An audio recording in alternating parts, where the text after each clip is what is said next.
This is a time between you and God, and it might be easy to stand by friends and maybe be talking, but I want to challenge you, maybe this is going to be a time for you not to stand by your friends.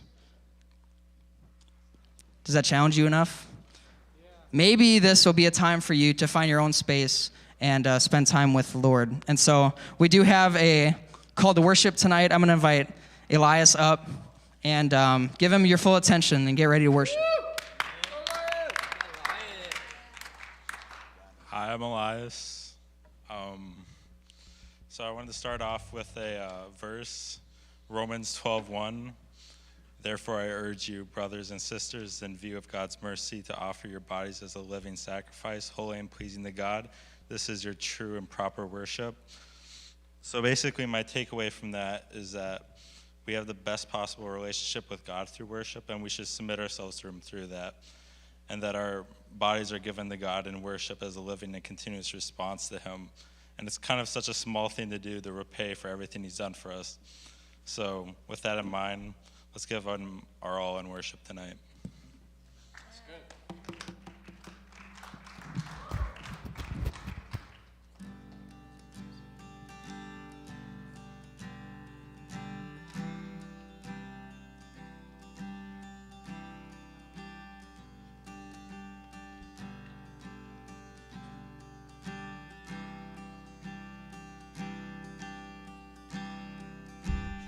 When all I see is a battle, you see my victory.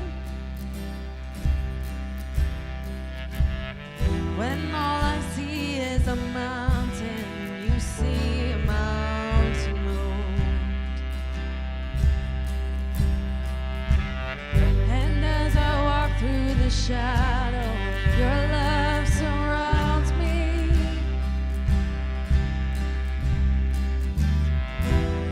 There's nothing to fear now, for I am safe with you. So when I fight, I'll fight on my knees, with my hands lifted high. Oh God, the battle belongs to you, and every fear I lay at your feet. I'll sing through the night. Oh God, the battle belongs to you.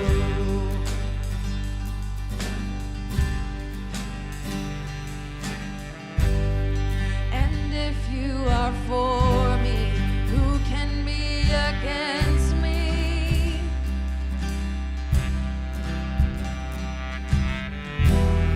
For Jesus, there's nothing impossible for you. When all I see are the ashes, you see the beauty. When all I see is a cross, God, you see the empty tomb.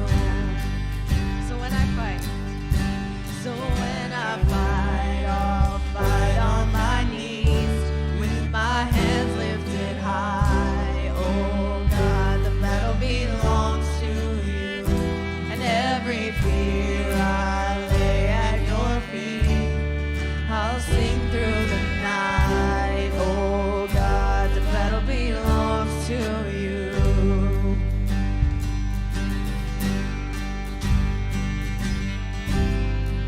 Almighty fortress, you go before us. Nothing can stand against the power of our God. You shine in the shadows, you win every battle. Nothing can stand against the power of our God.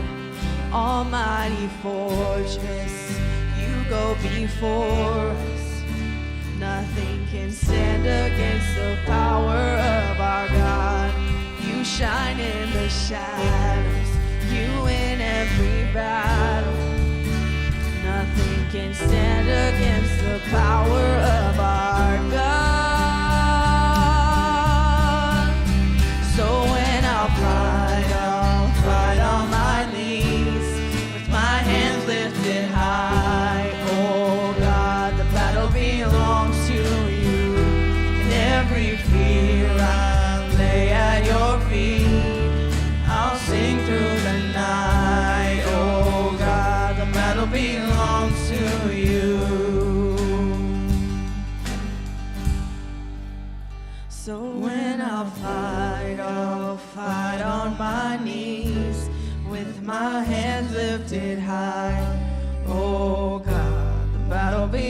belongs to you.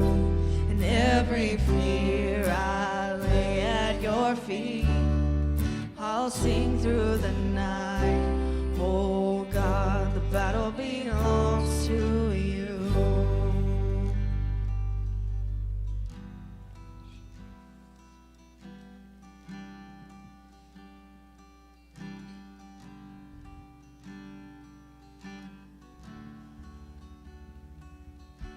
Peace, bring it all to peace.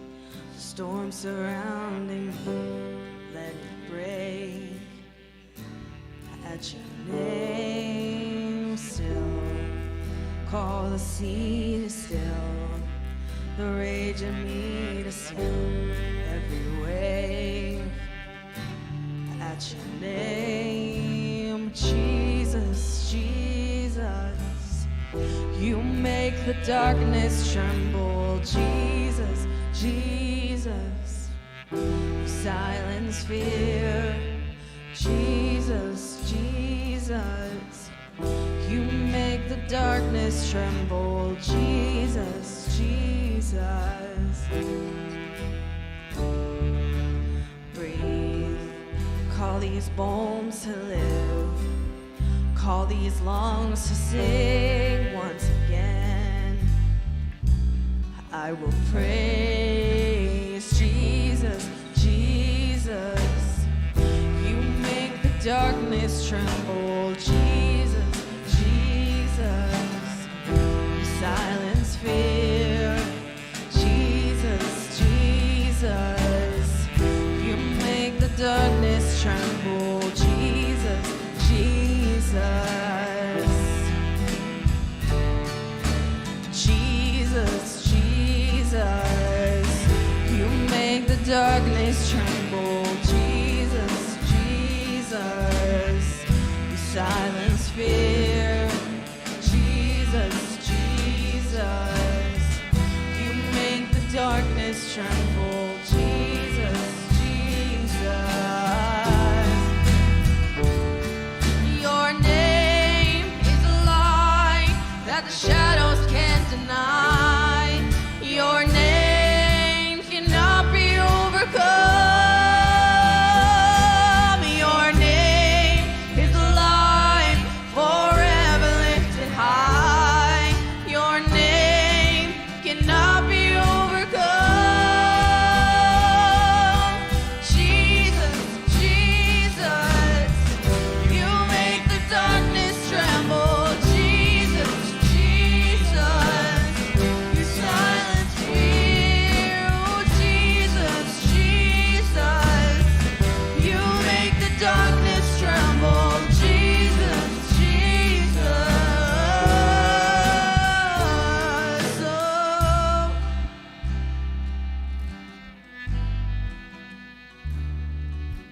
Jesus, Jesus, Jesus, Jesus,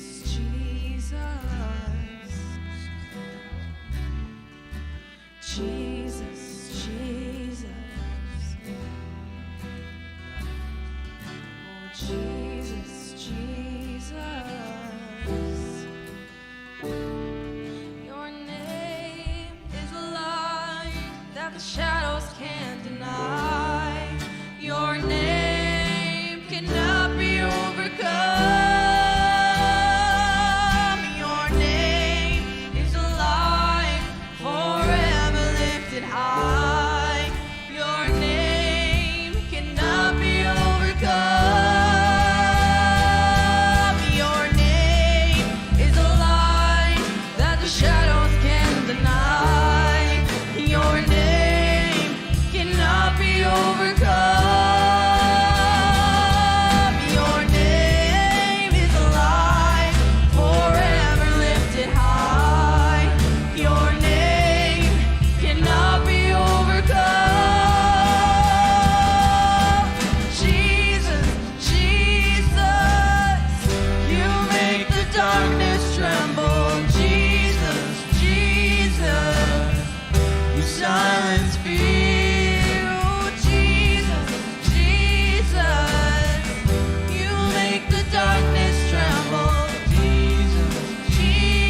We all have situations that we need to sing that over in our lives.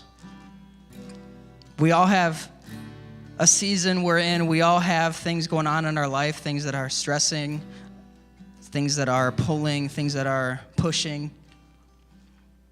And we all have things that we can bring to the feet of Jesus tonight, and I believe that. I believe we all have something we can bring to Jesus, and he can give us this supernatural peace. And so if you're in here tonight and you just felt the presence of God, like you're like, man, I think that was the Holy Spirit.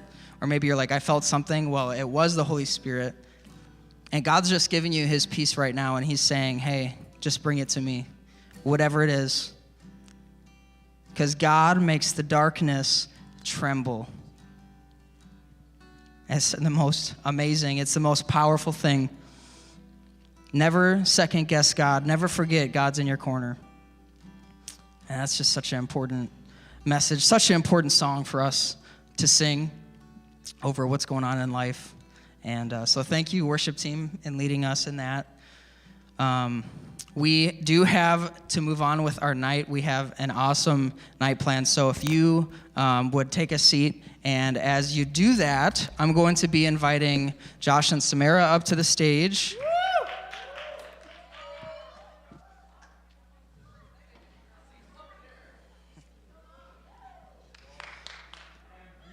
So, as you sit down, I'm going to talk. So this is the last night of our Join the Chat series. I hope you've been enjoying it. I know that a lot of you might be like, I'm not in a relationship, so this doesn't apply to me. Or maybe you're just like, whatever, hard pass because it's a weird topic.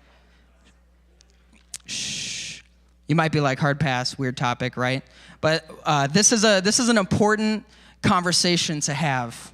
That's why we're having these chats. That's why we are having people on stage kind of talking about their experience with it, and then we get to break off and we get to join the chat in the small group, because it's important to have conversation about relationships and dating. And this week we get to talk about marriage a little bit. And I know, again, it's like some of you might be like, man, that's so crazy. Like, I can't even imagine marriage because it's so far off. And you might feel like that. And some of you, it might not be as far off as you think it is. Which is crazy to think about, maybe thinking like seniors, or even if you're like a young college student in the room. But also, the point of relationships, the point of dating is to lead towards marriage. And so if we don't have a good idea on what marriage is and what marriage is going to be like and what we're aiming for, then dating and relationships are going to be off course. And so it's a super important conversation to kind of get a window into what relationships look like, what godly relationships and marriages look like. And so that's why I'm so glad to have these two up here. And so I'll give it to you guys, but thank you for being willing to be amazing and share with us a little bit.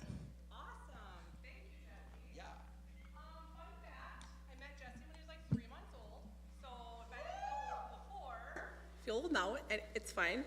So I'm Samara and Josh. If you don't know us, I'll help you figure out who's who. I'm the loud, obnoxious one, and Josh is the quiet one. So, every couple has one crazy, one normal.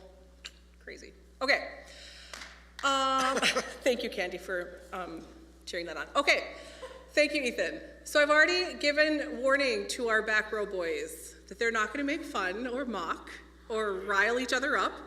You back row boys, my superior boys, calling you out too, just to, So here's the deal. Just like Jesse said, we don't want you guys to check out because you're not married, because believe it or not, who you are today and the choices you make today will impact your future and will impact your future relationships. So it's still important. Don't think, oh, the old people are on stage, because we're not that old. And you'll be here someday sooner than you think. Okay. We're kind of old. We're a little bit old. We make the average age go up a little bit, but that's it. Okay, go ahead. You go. You start with bullet number 1. This one? Or this one? That one. Okay, so we clearly rehearsed all this. Jesse gave us some notes to go off, so we're just going to start briefly describing how we met, how we found each other, and how many years we've been married. We've been married for 16 years. Nailed it.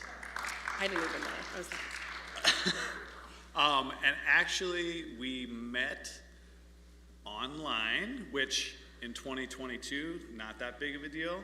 In 2004, it was virtually unheard of. Like, people were wondering which one of us was crazy, and if I was an axe murderer, and all sorts of fun stuff. So I am originally from Utah. When we met, I was living in Utah. So yeah, we met online. We, started, and it wasn't, I always put this disclaimer on it because I feel kind of weird, but it doesn't really matter. But it wasn't like a dating website or a chat room or anything. It was just a random, when you used to have chat rooms online, that's what it was for, you could do them by cities or interests or hobbies, and this one just happened to be for a certain age group that we were both in, so we randomly met. I saw her profile and saw that her favorite, or her quote, one of the quotes she had on her page was from To Kill a Mockingbird, which was my favorite book, and that was the first thing we kind of bonded over. So that's how we met. Chats led to phone calls led to long phone calls. That led to me visiting here over the 4th of July one year, and then that summer in August I moved here, so. Yeah. Yeah. And then engaged in December, married the following summer. True And story. I think at the time, do you guys know the Shania Twain song that starts, "Looks like we made it"? And like people don't, because they're like, ooh, the internet, like, oh, that's cute. It's super sketchy, but now it's like, oh yeah, we met online. Everyone does it. Anyway, so it's true, our upbringings were similar. I grew up, obviously I'm from here, I grew up in this church. I lived with my mom and my sister who are here tonight, so precious. Whereas Josh grew up with his parents and his 3 siblings, so that part was the same. Our church lives he went to church-ish, not like a Pentecostal Bible believing, I don't want to say Bible believing. He grew up in the Mormon church, so it's a little bit different. But basically our lives were similar in a lot of ways. We had some differences, but. So we've been married. We are not perfect at marriage at all. We have learned a lot over the years. I will say deciding to marry Josh was by far the easiest decision I've ever made. I know I've known of people who have stressed about it, and I don't like to say this to them because I don't want to stress them out more, but it was like that, for me it was a no-brainer. Like, it was obviously, like, the world could be going like burning down around me, but it's like, yeah, I'm marrying Josh, of course. So, and there's an expression, when you know, and some people don't think that exists. And I do, because that's how it was for me. Like, I've told some of you have been in this youth group long enough to have heard my story. Like, I dated this guy in high school through like my first year in college. Super good guy, Christian guy, had our whole lives planned out, but I never had that peace. And I tried to tell myself I had the peace, and I'm like, yes, I'm good. This is who I'm going to marry. This is going to be what my life is going to look like. And I would be like, God, if this isn't for you, or if this isn't for me, then stop it. I'm not, but don't stop it. Like, I don't actually want you to stop it. I'm just going to like kind of give it to you, but I don't really want to give it to you. So finally, after 3 years, when we broke up, I was devastated because I took the foundation out of what I thought my life was going to look like. But then enter Josh, and I'm like, oh, I get it. That's why I didn't have that peace, because that wasn't who I was meant to be with. And there weren't red flags. Like, the only red flag about that relationship is the gut feeling. And 2 weeks ago, we talked about like what that gut feeling, that you shouldn't ignore that. You shouldn't ignore that kind of intuition. There are definitely red flags that exist that you should not ignore and should be very blaringly obvious to you. So I'm not saying like, oh, well, Samara said. There were no red flags, it was just the gut. If there are red flags like abuse, disrespect, if a person's not a believer, if a person puts you down, things like that where it's like, I don't care what kind of peace you think you have, that's not the right person for you. With that guy though, it was just the peace. So anyway. Yeah, just real quick on that. I think that's a really big point that we probably want you to take away, is not to ignore that gut feeling, because I think that we as humans have a really good ability to justify anything we actually want. So Samara's example of offering this relationship, saying, God, if it's not you, I don't want it, but I still want it. it would have been easy for her to just, keep seeing this guy or do whatever it took to make it work. And so, very, very good talking point or thing to remember is not to ignore those gut feelings, because I think they are there for a reason. Yeah. And so this question is kind of tricky because it says, what are the other tough parts in marriage that you've experienced? And it's not because we're good at it. It's because, honestly, like I said, Josh is a huge source of peace in my life.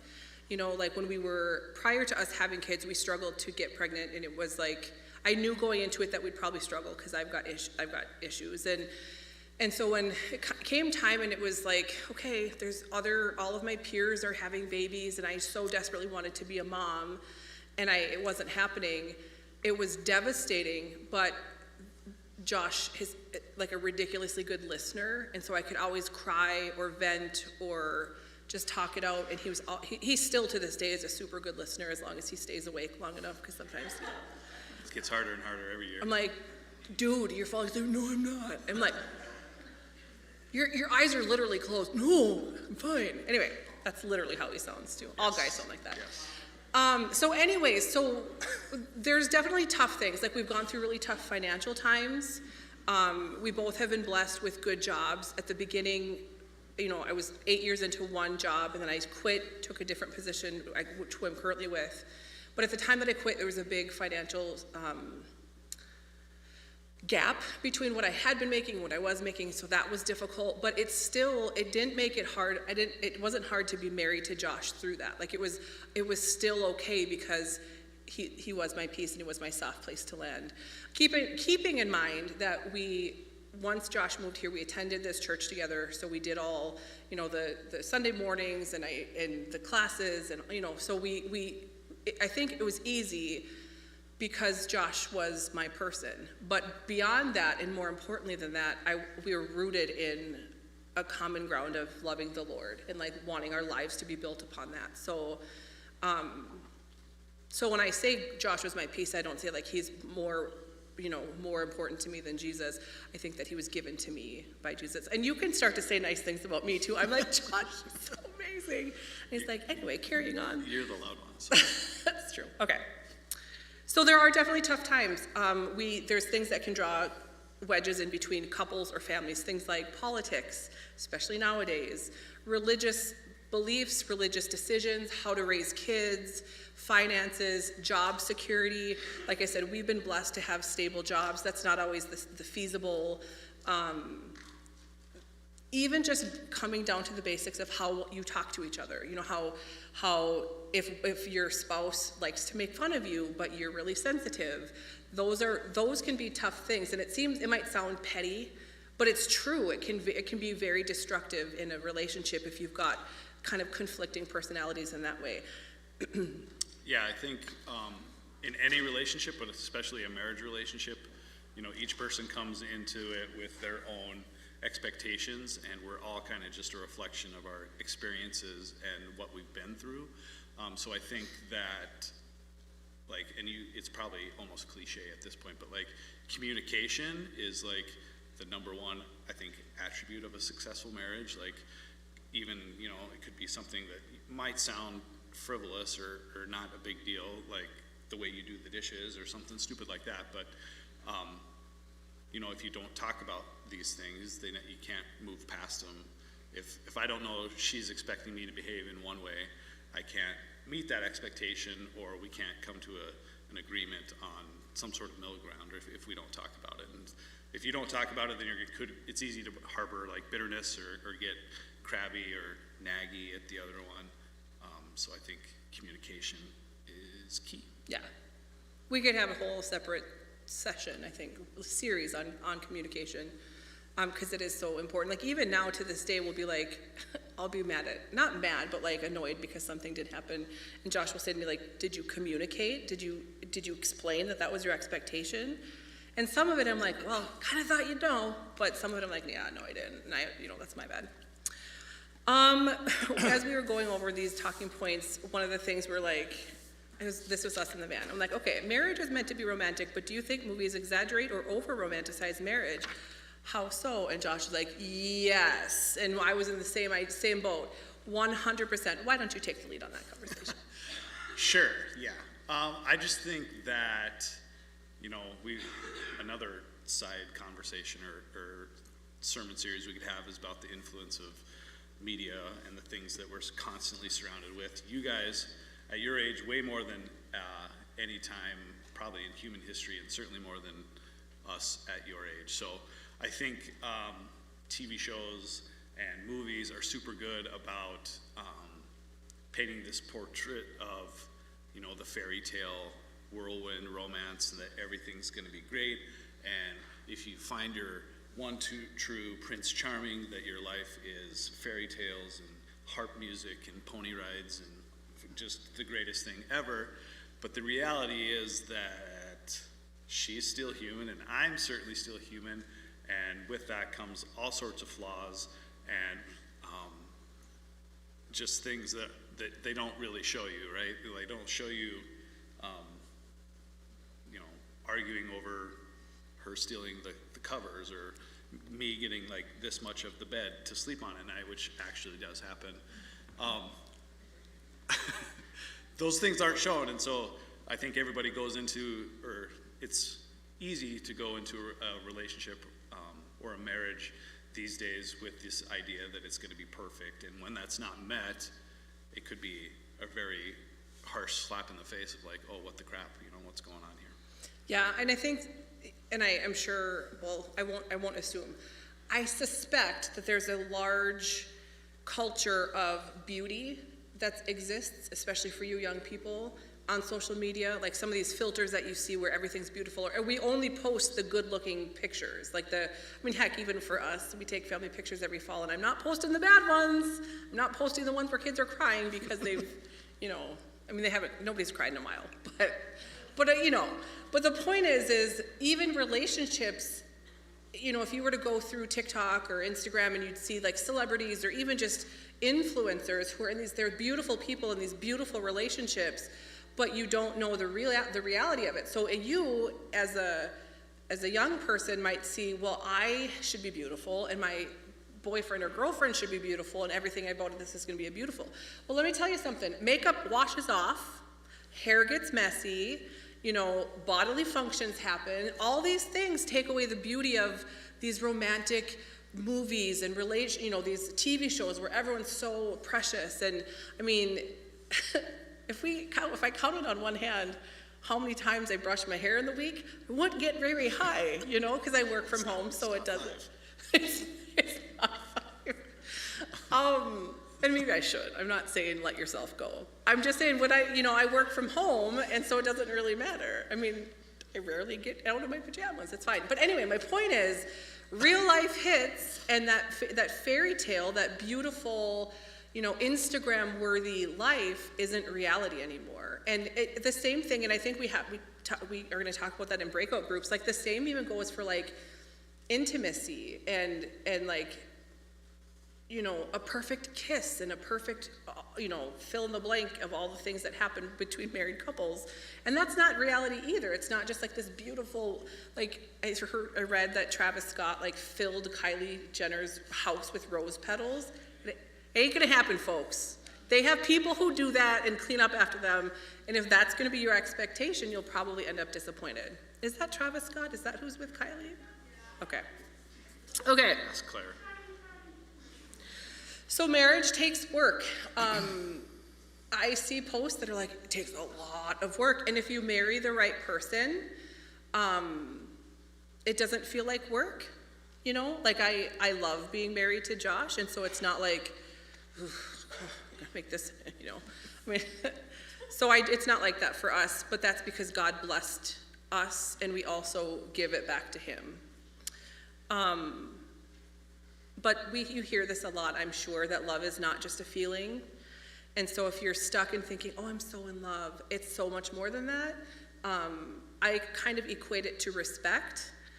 Because I love Josh or because I respect Josh, I'm going to choose wisely in how I talk to him, the things I decide for our family. I'm pretty assertive. Not sure if you know that. But so like I'm usually the decision maker in our family, but that doesn't mean I'm gonna railroad Josh or his feelings or his thoughts on things. Except when it comes to a second cat. Second dog and then a second cat, it's fine. It's true. But anyway, not in things that are actually significant. That's true as well. Okay. So yeah, but it all comes down to respect. And that has to begin in a dating relationship. If you're treated poorly when you're dating, It doesn't necessarily change for the, I would think it's pretty rare to change for the better. You know, if somebody treats you like garbage when you're dating, I dare say I doubt it's gonna get better. Right. Just committing to them isn't gonna change the way. right. Because you've already had that experience and that foundation built of what this person will tolerate, so that becomes the norm. Right. Thinking too of, if there's expectations you have, if you're like making your list of your future spouse, and girls, you're like, my boyfriend has to open the door for me, I respect it, and you can communicate that. And if he's a decent guy and who cares about you because he respects you, he's gonna start to open that door and hopefully continue to open that door. Now, on a much more severe scale though, if he makes fun of you or puts you down or makes fun of your family or whatever it might be, if these things happen when you're dating, those are pretty severe.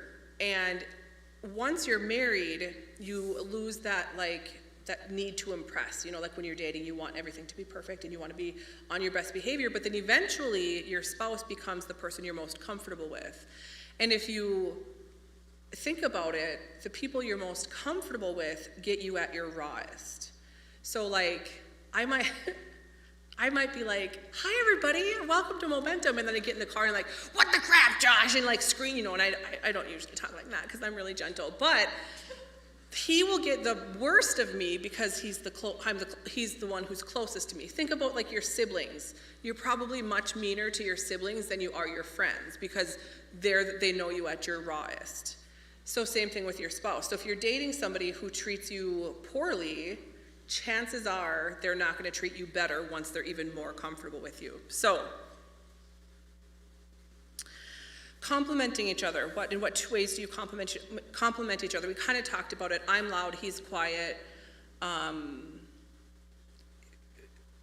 I don't like the term "who wears the pants" in the family because it's demasculating, I think, for guys, and it doesn't need to be like that. I like to say I'm assertive to a point, and then if I go too far, he's good about like checking me. Has to check me a lot. I have a tendency to make fun of people. Like, I kid because I care. If I'm not roasting you, I probably don't have a good relationship with you type of thing. But sometimes I'm like, babe, like, you need to quit. Just doesn't know the stop button. I'm like, I got so many funny rips on people. Not just random people. I mean, if you leaders, you know who I'm talking about, so. But so there are times, and the same is true. I mean, Josh doesn't get real riled up about most things, but there are times I'm like, dude, like, take a step back, especially in dealing with our girls. We've got 4 daughters who are here now, and they're all teenagers, and so there are definite,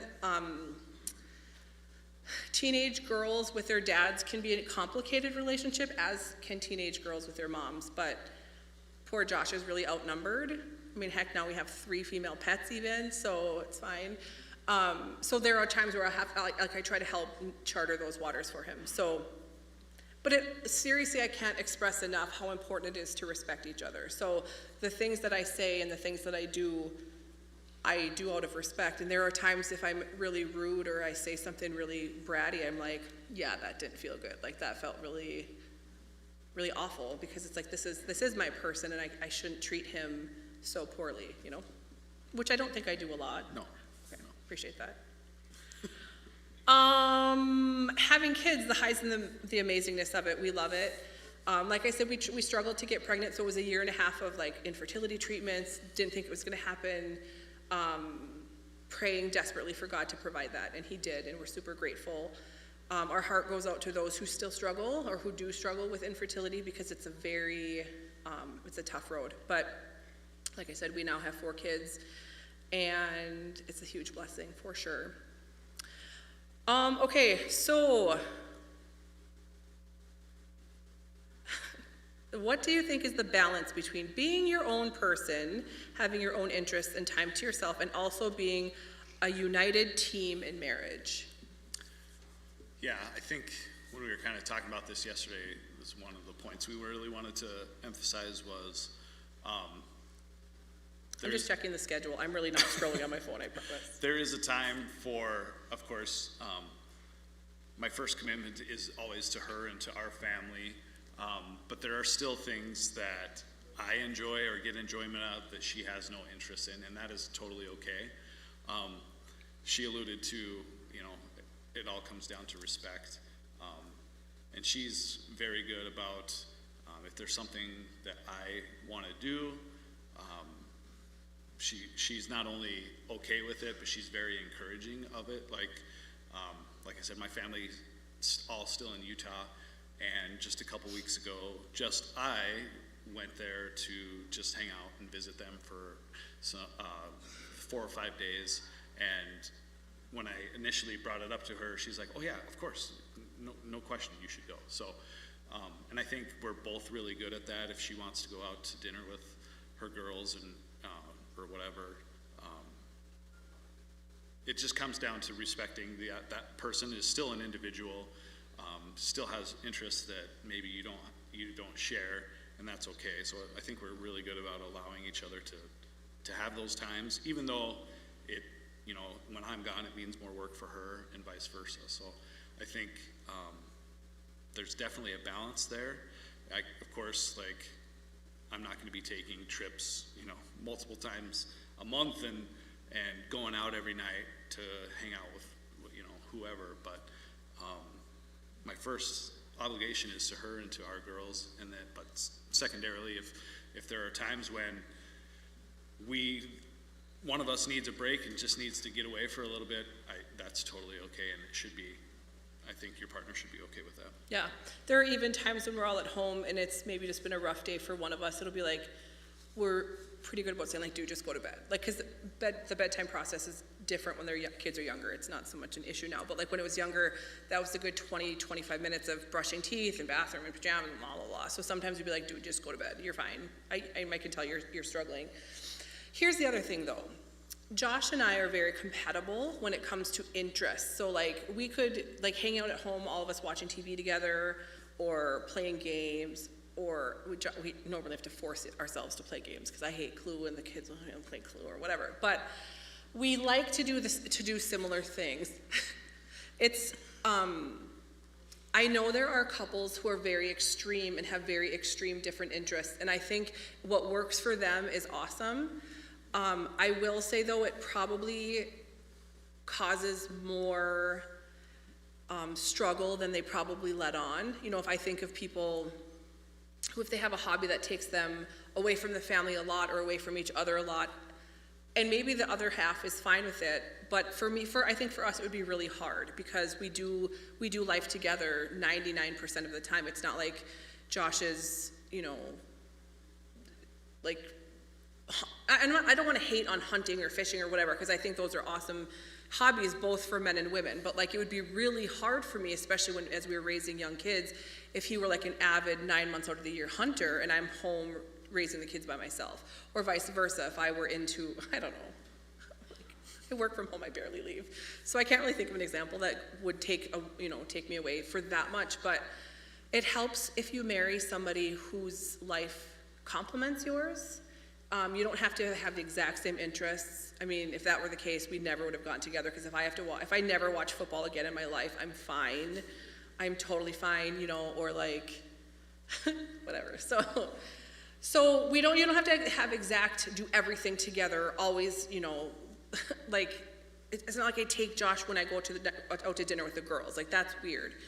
But it helps that we're compatible. So again, when you're looking for that spouse, you don't necessarily want to find a carbon copy of yourself, but you want to find someone whose interests are compatible with yours.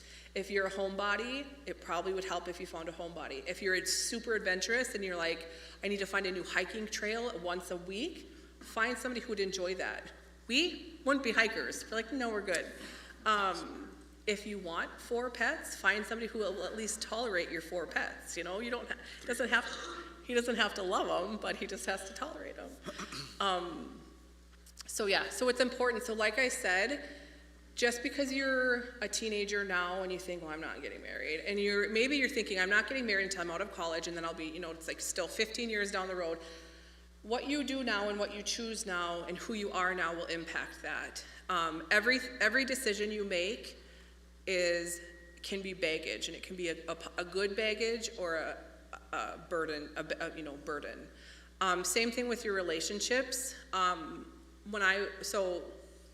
When I first graduated high school, I would say within the first 2 years of my graduating, like 3 or 4 of my close friends had already gotten married, and I felt like an old maid. I don't know if you guys even know what old maids are, but I was like, I'm never getting married. And I was like 20. And I was looking at it now, I'm like, that's crazy. The fact that you thought that was old is ridiculous, but there is that urgency once you start seeing other people, or you see especially, Christian friends that you grow up with, and you think, oh gosh, I'm starting to panic. You can't force, I shouldn't say this, you can force a relationship to happen so that you can go through the motions of your wedding and your marriage and all of that. But if it's not the person that God has for you, and maybe you end up in heartache, or maybe you end up divorced, or maybe you end up miserable, then these are decisions. This is stuff you have to carry with you. And let's say you break up before you get married, then you're carrying that. Then you're carrying those burdens. You're carrying that possible resentment. You're carrying that possible trust issues. There's a lot of things that you can carry with you. Marriage is not something to rush. It's not something to choose flippantly.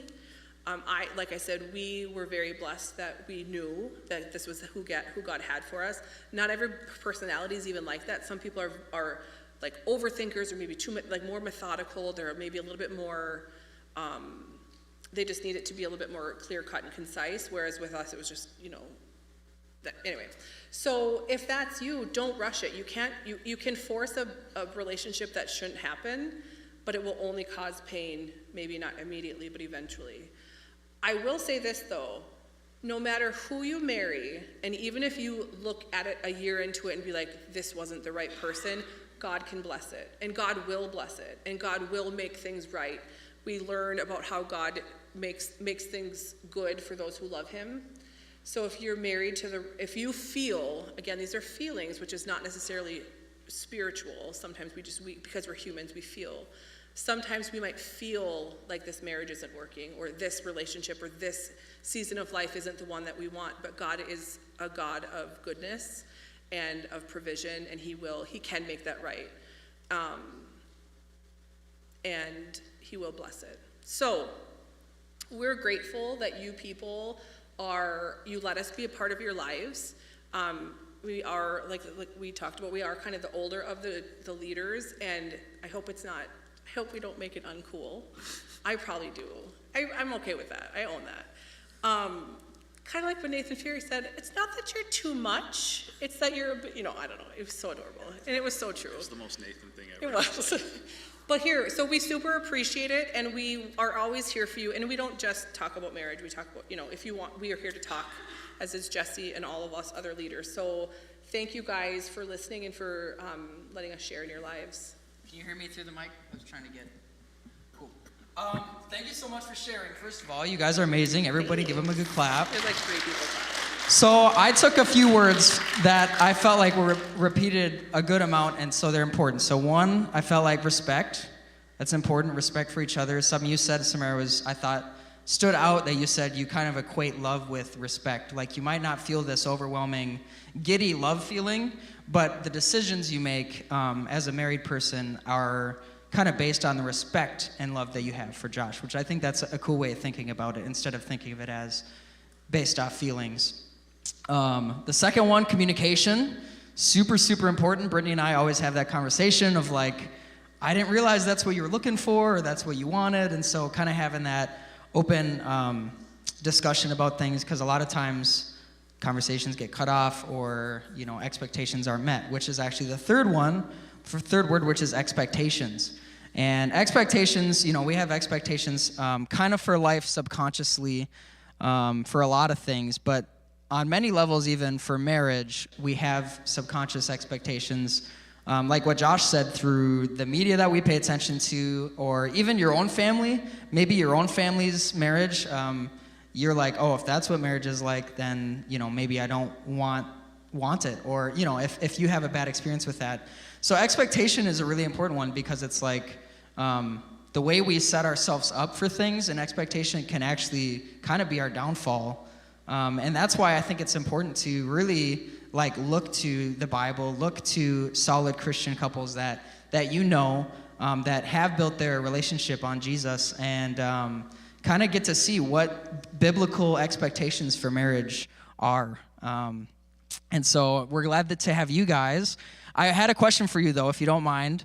No, I just want to ask, because you guys, I think it's cool, your story, you said you had some similar backgrounds growing up in church, and kind of different churches, and then now you guys have been youth leaders here for a while. And so just asking you guys, how has that been a good thing for you guys, serving at church together and kind of having that kind of foundation of faith? Yeah, I'll start. It's been probably there was a question we kind of skipped over that's one of the favorite things about marriage, but if I was to answer that, serving with her in Momentum has been one of my favorite things about marriage. I came as a helper a little bit before she did, so she was helping in the nursery and in missionettes and other things. She was still very active, but when the opportunity arose that we needed some female leaders, I really encouraged her to think about it, and she came on that thought, and it's been one of the coolest things. So we help out here on Wednesdays, and then we get to do Sunday school together as well on Sundays. It's been, shout out to Paris, who didn't come again on Sunday. So that's, I think, one time in 4 years. It's fine. She said she was coming. I'm not just randomly throwing her under the bus. But yeah, so long story short, yeah, it's been one of the coolest things about being married, is being able to serve together. Yeah, for sure. And I think that kind of, again, lends itself to that we like hanging out together. It's easy to do ministry together because we enjoy each other. We enjoy hanging out, and so and we still do other things, like I'm on worship team, or part of the board or whatever, so we have our separate church interests, but for the most part we do it all together, which is awesome, and I love it, and I wouldn't want it any other way, for sure. You guys are awesome. Thanks for answering that. We're going to go into breakout groups. Now, we do have a slide like we have the last weeks. They're the same groups, the same leaders. So if you may, or if you can, I should say, please go to your breakout groups, and we'll continue the discussion there.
Check. Okay, so, all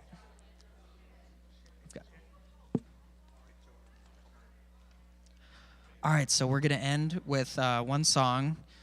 And so if you're on the worship team, you can come up.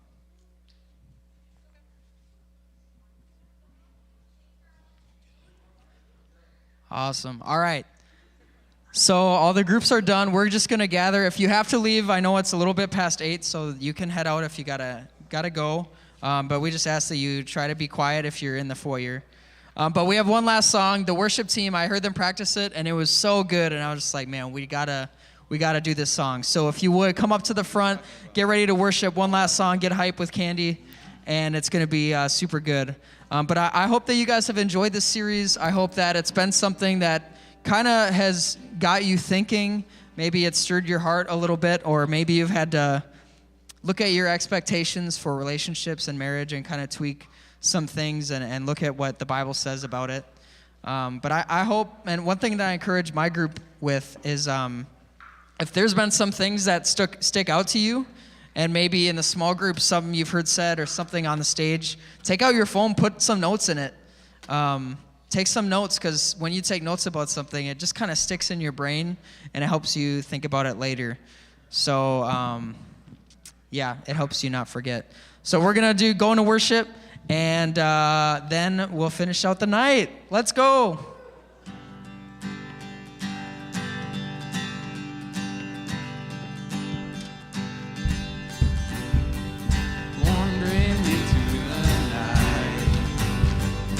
Wanting a place to hide this weary soul, this bag of bones, and I try with all my might, but I just can't decide. I'm slowly drifting, a vagabond.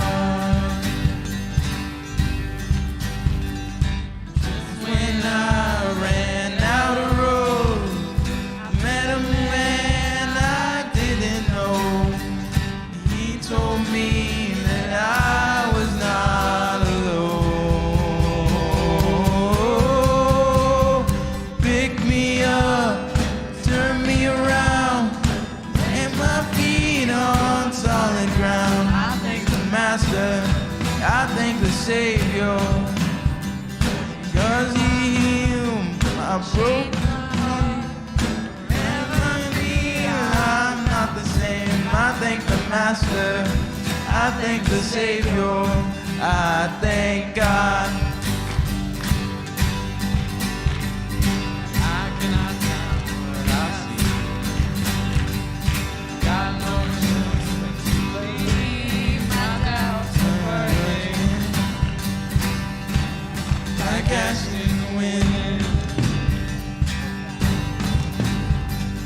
So long for my old friends, burden my bitterness. Just keep me moving. You ain't welcome here. From now till I walk streets of gold, this wayward time. My soul, this wayward son has found his way back home. Pick me up, turn me around, place my feet on solid ground. I thank the Master, I thank the Savior. Heal my heart and change my name forever. I'm not the same. I thank the Master, I thank the Savior, I thank God. Oh, I thank God. Oh, I thank God. Oh, I thank God. Oh, hell lost another one. I am free. I am free, I am free. Hell lost another one, I am free.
the Master, I thank the Savior. Because he healed my heart, he changed my name. Forever free, I'm not the same. I thank the Master, I thank the Savior, I thank God.